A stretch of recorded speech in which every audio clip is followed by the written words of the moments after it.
Next, I'd like to invite Dave Wisner to the podium. Dave is Professor of Trauma and Emergency Surgery and Critical Care at UC Davis and is our interim Chairman of Surgery, and he's going to talk to us about vascular trauma.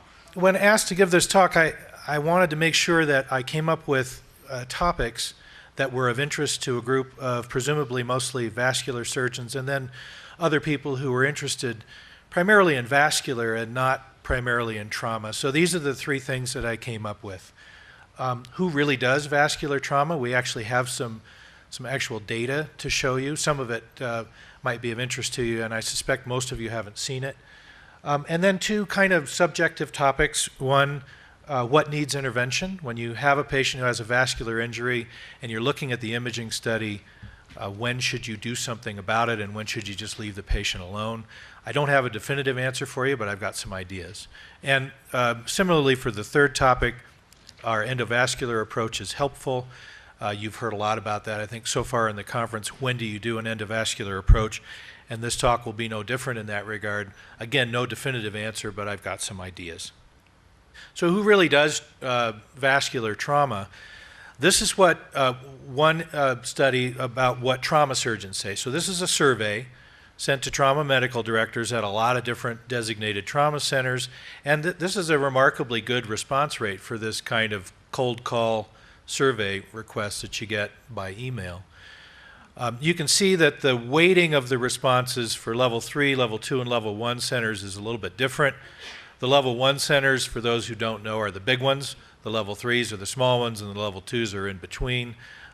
More interest on the part of the level 1 centers in terms of responding. So the results are a little bit weighted. The trauma surgeons, when surveyed, I think were reasonably honest. We'll double check them in a second. But a minority do vascular trauma, about 10% overall, 18%, or roughly 20% in level 1 centers, hardly ever in level 2 or 3 centers, only 5%. And of the 10% of trauma surgeons who said that they did vascular trauma, about 40% of those, or just 4% of the total, did both. They did elective vascular surgery, and they also happened to do trauma surgery. So it's not very common for trauma surgeons to do vascular trauma.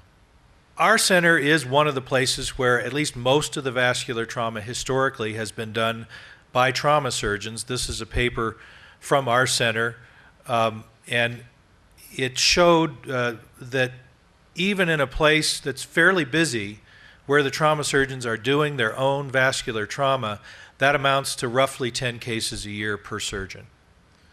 And that number has changed a lot in the last 15 years or so because some of you may know this, some of you may not. There has been a lot of pressure on the trauma surgery community to increase the presence of the trauma surgeon at the time that the patient first arrives at the hospital. So the rules and regulations saying that an attending surgeon like me needs to be in the emergency department when a badly injured patient arrives have really ramped up over the last 15 years. Well, what does that mean?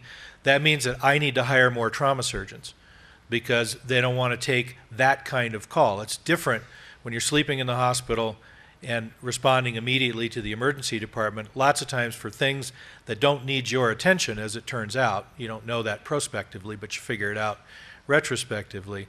You need to hire more trauma surgeons, and therefore the available vascular trauma volume gets diluted. And we've seen that across the country. We've seen it at our own center. It's hard to hire people who have the necessary skill set, who are trauma surgeons, comfortable doing vascular. It's hard for them to maintain their skills. This has military implications. I put that down because we help train military surgeons in the Air Force, and they get sent over as general surgeons to Afghanistan or Iraq and are expected in many instances to do at least rudimentary vascular trauma. It's becoming harder and harder for us to maintain a skill set in those folks. So just to double check the survey data, we did a study using billing data. So you can't lie with billing data. Well, you can, but it's a different kind of lie.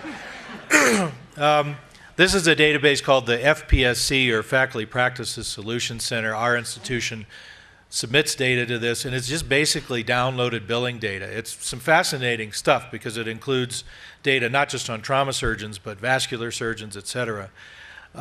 You self-designate yourself as a trauma surgeon, but for the most part, that's probably fairly clean. And the database, you should be aware, is mostly academic practices, just because that's who uses it. These were the numbers that we came out of another paper that Joe Galante, one of my colleagues, and I did recently. These are the average annual number of what we considered perhaps vascular trauma cases. This is trying to figure out what CPT codes mean, per surgeon per year. So 1.3 repairs of blood vessels per year, ligation of an abdominal artery, about 1 per year. That might have been a branch of the superior mesenteric artery, for all we know. And ligation of a chest artery, I suspect most of those are intercostals that got injured one way or another, a vanishingly small number. So this, I guess, is confirmatory data to the survey data that trauma surgeons really aren't, most of them, doing much vascular surgery. So the next question, what needs intervention? This is a fairly recent case, and you can kind of see this injury here on CT angiography. This was a blunt trauma patient, and we asked ourselves the question, which we often ask, should we do anything about this? It's in a pretty important artery. It's a lesion that you can definitely see. Should we fix it? And after a fair amount of hemming and hawing, particularly on my part, and even an initial attempt to go after this, but then I got worried about making a hole in the iliac vein. We decided to leave it alone, and the patient did fine. What about this lesion right here? It's in the popliteal. You can see it. It's a little hard to see. It's there. We think there's really a lesion there. This is another fairly recent case. We left this alone. Patient did fine. Does this lesion need to be fixed? Our judgment was that it did, and we fixed it. Another recent case, blunt trauma, and we decided we needed to fix this one too. So this one ended up with a graft. So like I said, I had some pictures to show you. I don't have a whole lot of data to show you because this topic is inherently fairly subjective. But these words of an old mentor of mine, Bill Blaisdell, a fairly well-known vascular surgeon and also a very well-known trauma surgeon, who hired me for my first job and said this to me in 1988.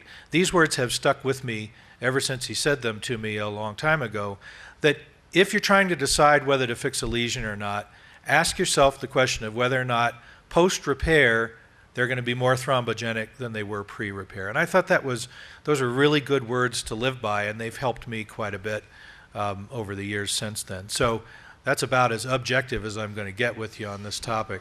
I would say keep these words in mind when we move on to the next topic about endovascular interventions as well. Because I think, as I think back to them, obviously we weren't doing endovascular in 1988, but I think they apply to whether or not you ought to put a stent in somebody or do something endovascular in them as well.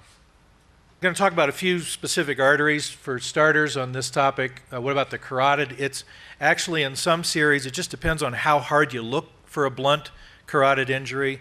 They can be up to 1% of the total patient population can have them. The other accepted treatment that's non-interventional is antiplatelet or anticoagulation, at least antiplatelet, if not both. Sometimes the anticoagulation is problematic because of other injuries. Early stenting has been done. The medium-term patency is about 80% when it's been studied.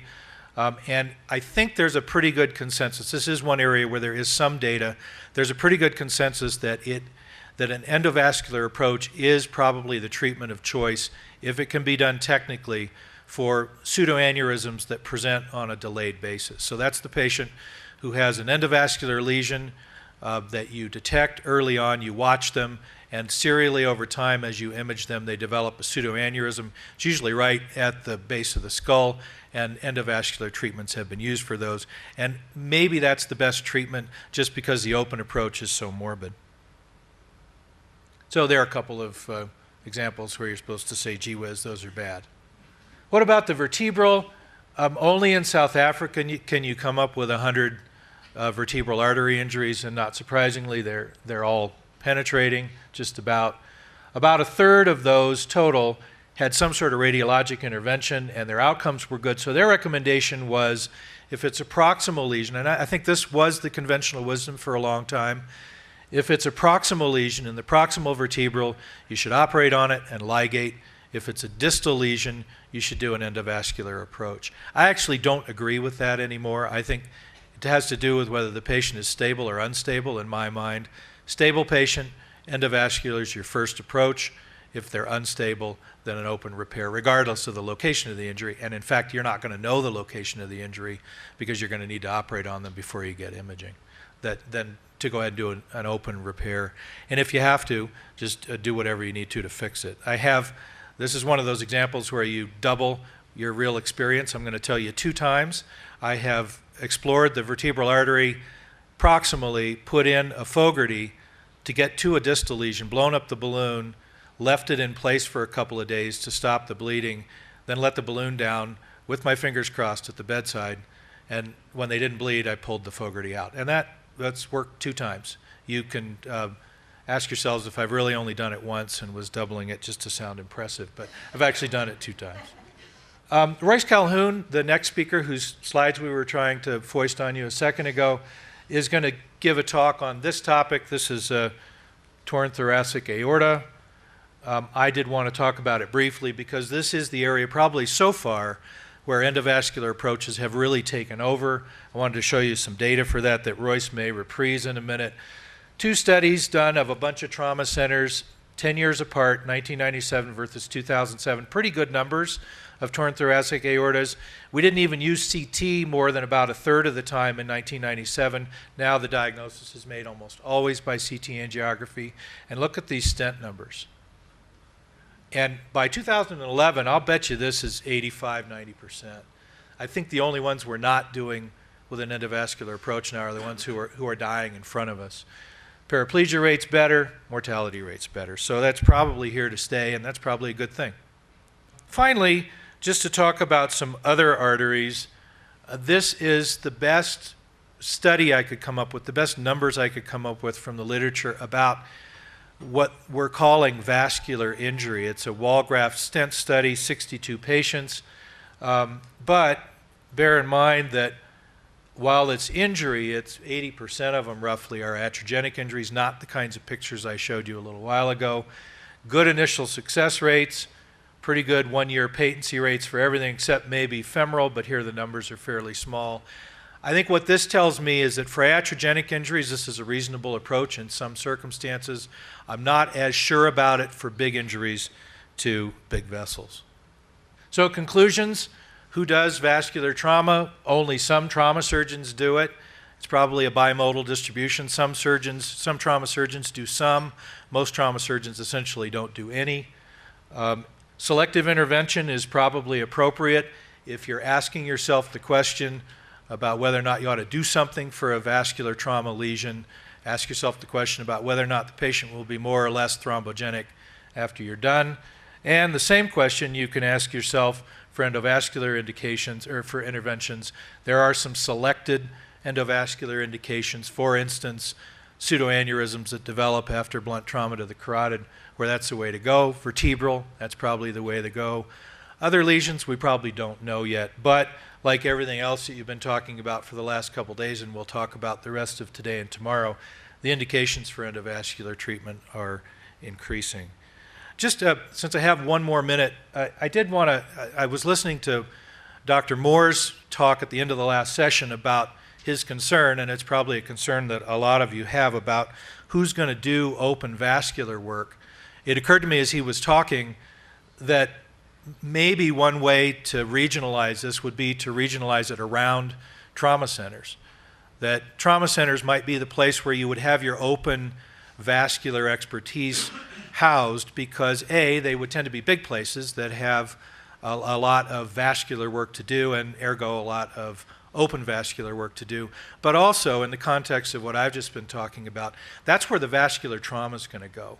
And a lot of the vascular trauma, not all of it as we've just talked about, but a lot of the vascular trauma, I think for the foreseeable future, is still going to need to be done open. So maybe that's a way to organize open vascular surgery around trauma centers so that you have the necessary resident expertise. Thanks for your attention.